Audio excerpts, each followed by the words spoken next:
ঋণ দিবে বলছে, আসি দেখি কেউ নাই, তালা মারা। ঋণ তো দেওয়া দূরের কথা, তারা টাকা নিয়ে ভেগে গেছে গা।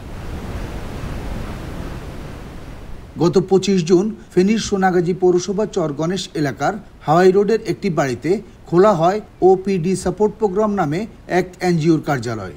এর আগে গত 2 মাস থেকে জসিমউদ্দিন নামে এক ব্যক্তি নিজেকে প্রতিষ্ঠানটির শাখা ব্যবস্থাপক পরিচয় দিয়ে এলাকায় প্রচারণা চালায়।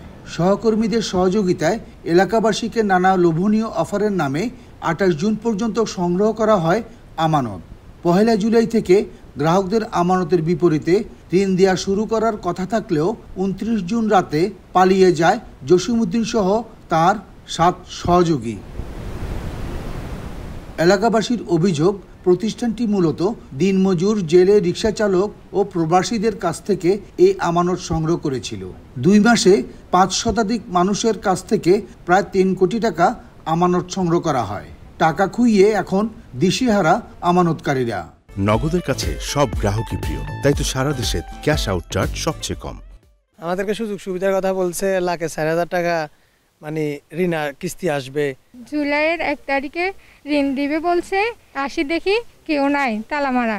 তাদের মোবাইল বন্ধ, তাদেরকে কোথাও পাইতেছি না। গরুওয়ালা দিছে, জাইলওয়ালা দিছে, যে যেমনে পারছে টাকাগুলো দিছে টাকা ঋণ নেওয়ার জন্য, কিন্তু তারা ঋণ তো দেওয়া দূরের কথা, তারা টাকা নিয়ে ভেগে গেছে গা। ক্ষতিগ্রস্তদের লিখিত অভিযোগ পেলে আইনি ব্যবস্থা নেওয়ার আশ্বাস পুলিশের।